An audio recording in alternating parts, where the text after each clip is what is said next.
La carrera de Licenciatura en Nutrición de la Facultad Ciencias de la Vida de la Escuela Superior Politécnica del Litoral en la materia Morfofisiología, con las autoras de esta presentación, Bexabe Basurto Chicango, Alexandra Lozano Larrea y Vanessa Montalbán Montenegro, con la profesora doctora Iliana Rosado Ruiz Apodaca, del año 2016, tienen el agrado de presentarles la anatomía e histología del aparato digestivo del esófago. Para empezar, le hablaremos sobre la anatomía de este órgano.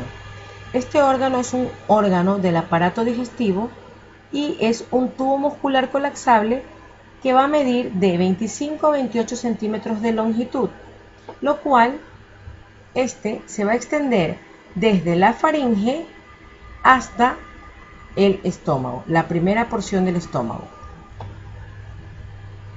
Además de esto, el esófago está situado por detrás de la tráquea y va a comenzar en el límite inferior de la laringofaringe,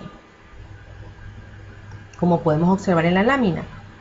Este va a atravesar el mediastino por delante de la columna vertebral y además va a pasar a través del diafragma por un orificio denominado hiato esofágico. Este va a terminar en la porción superior del estómago. La irrigación del esófago.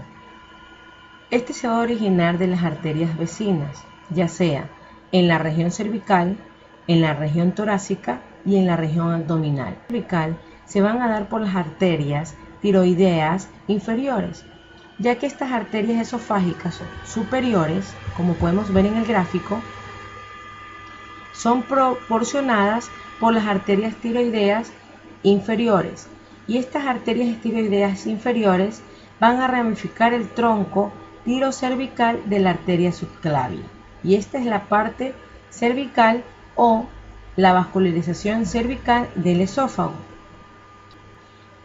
En la parte torácica de la vascularización del esófago vamos a encontrar de 4 a 6 arterias directas que van a provenir justamente de la aorta, los cuales estas arterias esofágicas medias provienen directamente de esta arteria principal, de las arterias bronquiales, que son las que encontramos aquí, detrás de la tráquea, y de las arterias intercostales, que son estas que vemos aquí.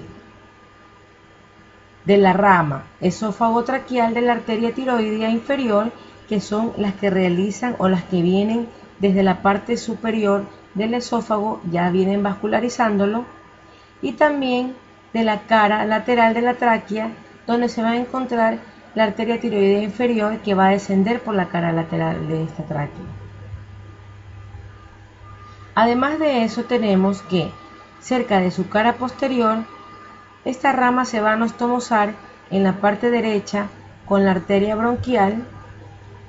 Aquí encontramos la arteria bronquial y se anastomosa con la parte derecha para poder que, mientras en la parte izquierda lo hace con las ramas originadas que ya vienen directamente de la aorta. En la región abdominal o en el abdomen, justamente, las arterias esofágicas inferiores van a provenir de las arterias frénicas inferiores y de la gástrica posterior. De estas arterias, todas de pequeño diámetro, se van a originar una red submucosa que va a ser bastante pobre, pero que se va a traducir la poca actividad funcional del esófago a ese nivel. La inervación del esófago.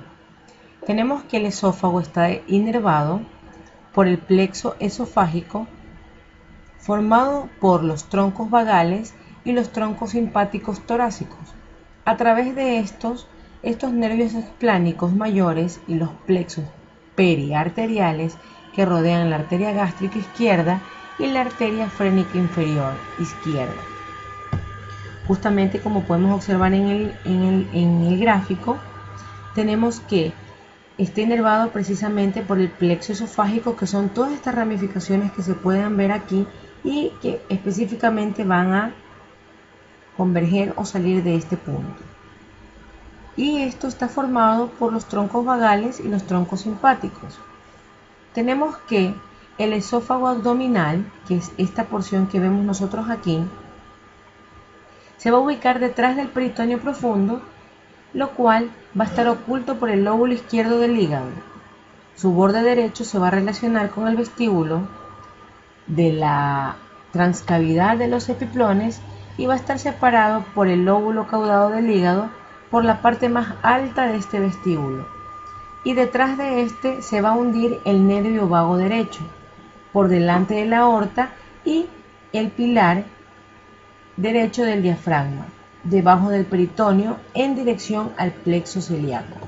Aquí vemos justamente la arteria aorta, como los mencionaba, el cual el nervio vago va a estar encargado de este tipo de inervación y que conjuntamente al plexo esofágico se pueda dar la inervación específica de este órgano.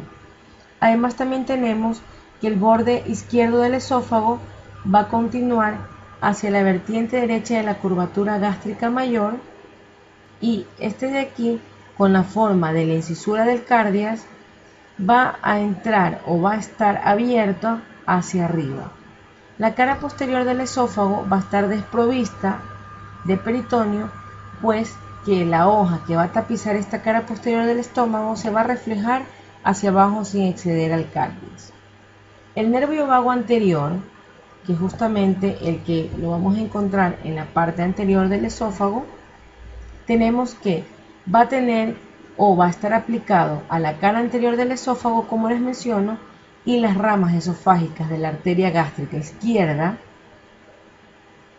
y las ramas superiores de la arteria gástrica posterior de la arteria esplénica se van a aplicar a las caras anteriores del posterior y anterior del esófago.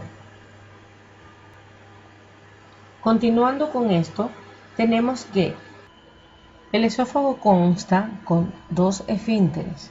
Estos dos esfínteres son uno superior y uno inferior.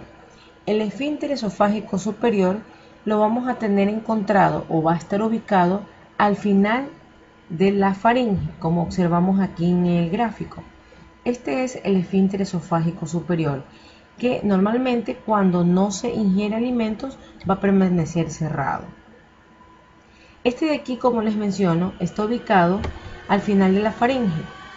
Además de esto, este esfínter se ubica, o más bien, en la manometría corresponde a una zona de presión elevada de 2 a 4 centímetros de longitud y va a señalar el comienzo del esófago.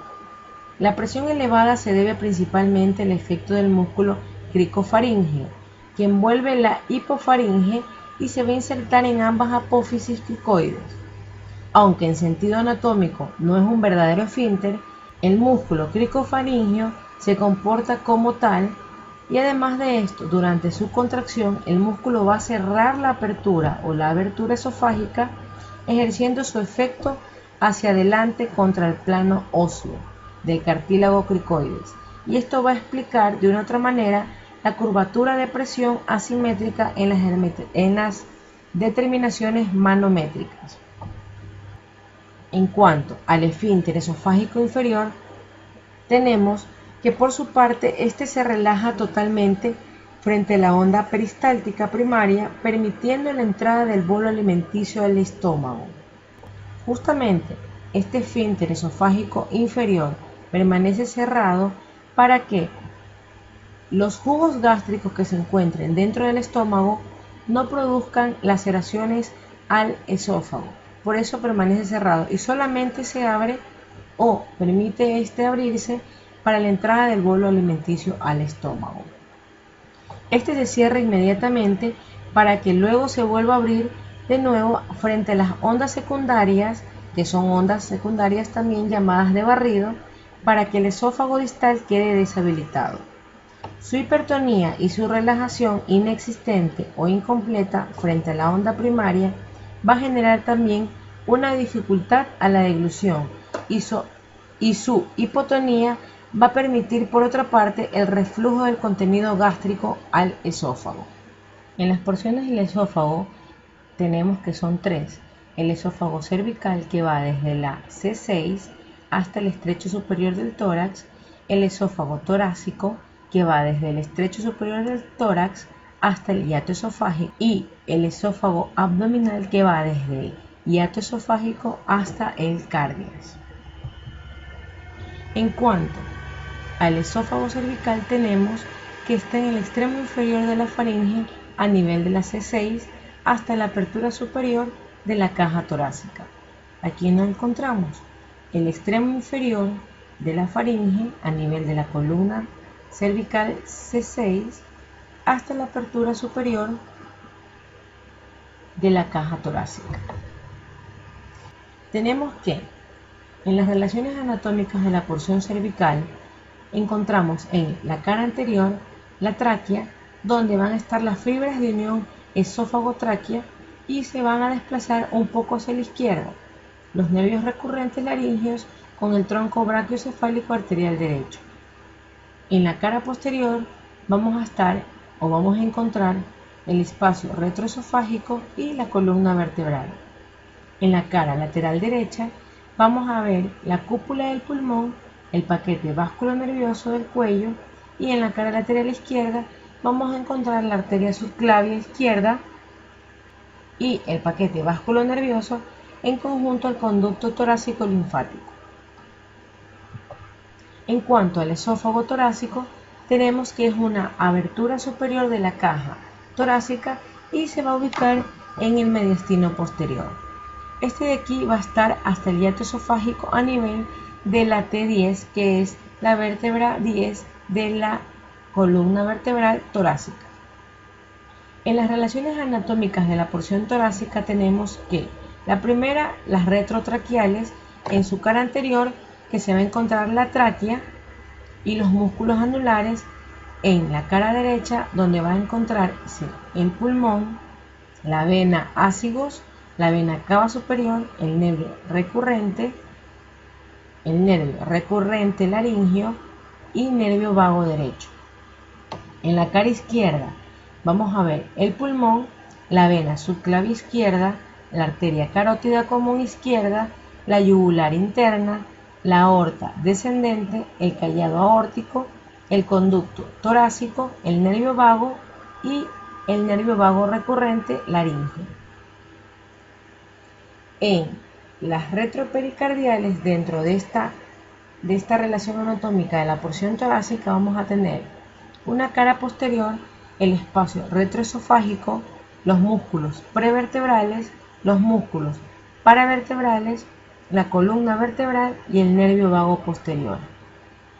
En su cara lateral derecha vamos a encontrar las venas ácigos mayores, y en la cara lateral izquierda vamos a encontrar la vena hemiácigos superior y accesorio.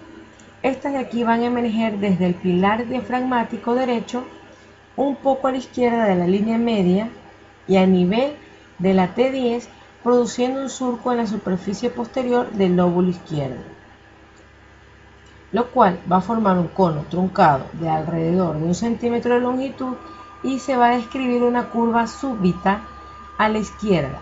La base de este cono se va a continuar con el orificio del cardíaco o el cardias del estómago a nivel de la T11, y además tenemos que su lado derecho se va a continuar con la curvatura menor, mientras que su lado izquierdo va a estar separado del fondo gástrico por un ángulo denominado ángulo de Is.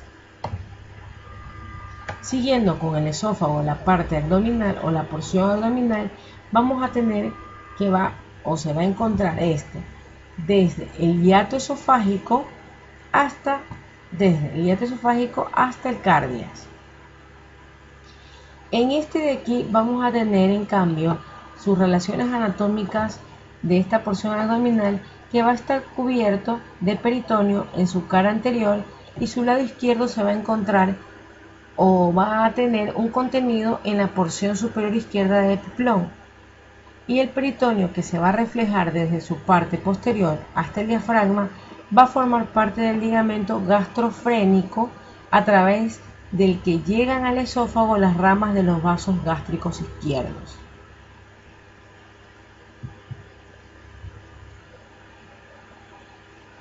Continuando con el esófago y sus estrechamientos, vamos a encontrar que van a existir tres tipos de estrechamientos en el esófago. Vamos a ver un estrechamiento cervical, que va a ser en la porción superior, un estrechamiento broncoaórtico, que va a ser en la porción media o torácica, y un estrechamiento diafragmático, que lo vamos a tener justamente en la porción posterior o en la porción final del esófago, que también se la llama porción abdominal. En el estrechamiento cricoideo vamos a tener que este se va a presentar en el origen del esófago a la altura del cartílago cricoides y además se va a proyectar a nivel de la sexta vértebra cervical, como aquí lo vemos. Minimizado, vamos a ver que está o se origina a la altura del cartílago cricoides y este se va a proyectar a nivel de la sexta vértebra cervical. En cuanto al estrechamiento broncoaórtico, tenemos que este se va a situar justamente a nivel del arco aórtico, que es el que se forma aquí, y del bronquio izquierdo, como es el que observamos en la figura. Este se va a proyectar a nivel de la cuarta vértebra torácica. El estrechamiento diafragmático está situado a nivel del diafragma. Este se va a proyectar a nivel de la décima vértebra torácica.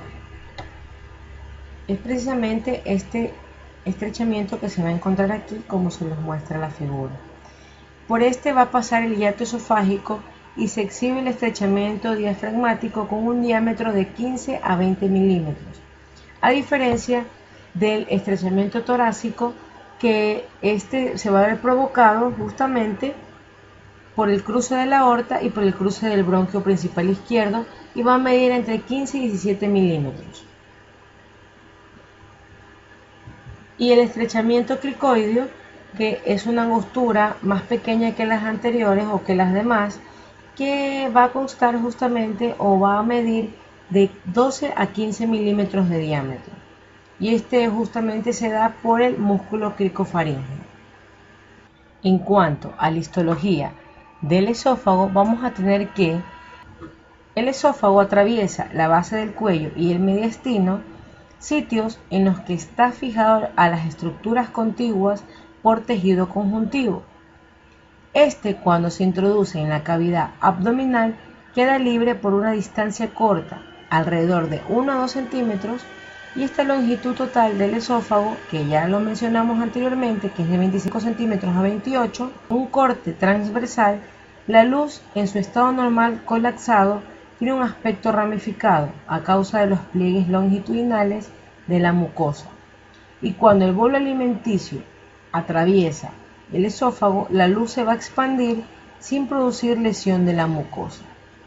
Vamos a tener que justamente la estructura de la pared del esófago va a estar constituida o conformada por 4 capas, como la observamos en el gráfico: una capa mucosa, una capa submucosa, es todo esto, una capa muscular y una capa adventicia, que va a estar precisamente formada por tejido conjuntivo.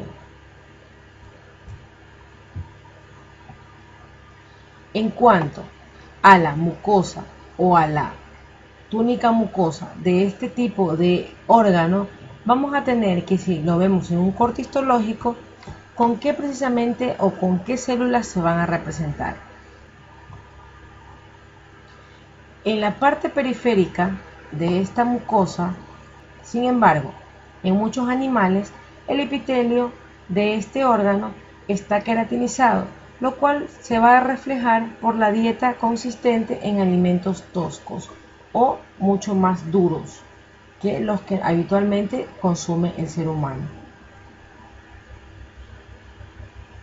En los seres humanos, las células superficiales pueden exhibir algunos gránulos de queratoyelina, pero normalmente no hay queratinización. Es similar a la del resto del tubo digestivo, donde hay tejido linfático difuso, distribuido en toda su extensión, y con frecuencia van a existir nódulos linfáticos en las cercanías de los conductos de las glándulas mucosas esofágicas. Además, la parte más periférica de la mucosa, que corresponde a la muscular de la mucosa, está compuesta por músculo liso de orientación longitudinal. Y esta va a comenzar más o menos a la altura del cartílago cricoides, donde es extraordinariamente gruesa en la porción proximal del esófago y se supone que contribuye al acto de la deglución.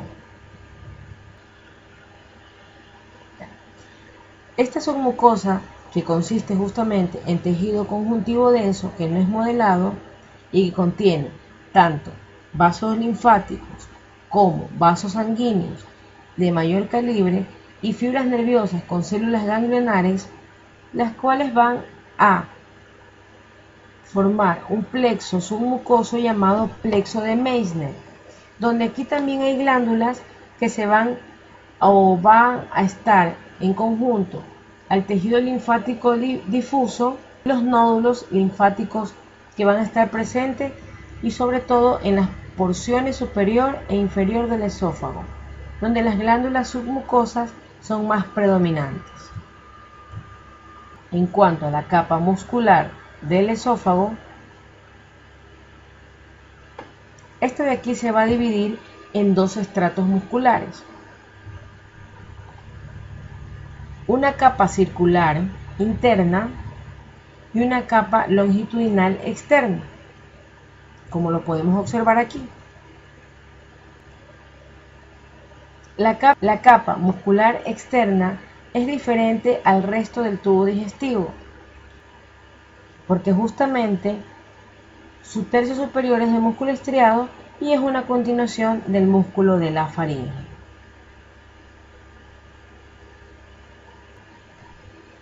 A diferencia de la muscular externa del tercio medio del esófago, estas se van a mezclar y van a entretejer haces del músculo estriado y músculo liso, lo cual la muscular externa del tercio inferior va a estar compuesta exclusivamente por el músculo liso, como el resto del tubo digestivo. Entre estas dos capas de aquí que vemos, la capa interna circular y la capa externa longitudinal, hay un plexo nervioso. Entre estas capas de aquí existe un plexo nervioso. Este plexo nervioso, o también denominado plexo mientérico o plexo de Auerbach, al igual que en el plexo submucoso, que es el plexo de Meissner, hay fibras nerviosas y células ganglionares. Este plexo inerva la muscular externa y estimula la actividad peristáltica. Como ya lo habíamos mencionado anteriormente, el esófago va a estar fijado a las estructuras contiguas en casi toda su longitud. Por lo tanto, su capa más externa consiste en una adventicia de tejido conjuntivo laxo, como lo podemos observar aquí, que es la capa adventicia, que va a estar formada justamente por el tejido conectivo. Y esta de aquí, al igual que en el plexo submucoso, y esta de aquí, como ya se mencionó anteriormente, el esófago va a estar fijado a las estructuras contiguas en casi toda su longitud. Por lo tanto, su capa más externa consiste en una capa adventicia de tejido conjuntivo propiamente dicho. Luego de su introducción en la cavidad abdominal, el breve resto del tubo que queda antes de su desembocadura en el estómago está cubierto por una serosa, la cual va a corresponder al peritoneo visceral. Al finalizar esta capa adventicia se va a encontrar una capa serosa. Y para finalizar tenemos a las glándulas mucosas y submucosas de este órgano del esófago, que van a estar situadas en la pared del esófago y son de dos tipos, que ambas en conjunto van a secretar moco. Estas de aquí van a ser dos, las glándulas esofágicas propiamente dichas y las glándulas esofágicas cardiales. Las glándulas esofágicas propiamente dichas están en la submucosa, como podemos observar en la gráfica, van a estar dispersas en toda la longitud del esófago, pero un poco más concentradas en la mitad superior. Estas son unas glándulas tubuloacinosas compuestas y pequeñas, cuyo conducto excretor normalmente o siempre va a estar formado por un epitelio estratificado, plano, y suele ser obvio cuando aparece en los cortes porque tiene un aspecto dilatado, como lo observamos en la gráfica. En cuanto a las glándulas esofágicas cardiales, estas se denominan así por una similitud con las glándulas cardiales del estómago y aparecen de la lámina o en la lámina propia de la mucosa, donde van a estar presentes en la porción terminal del esófago y con frecuencia, aunque no siempre, en la porción inicial del tercio esofágico superior.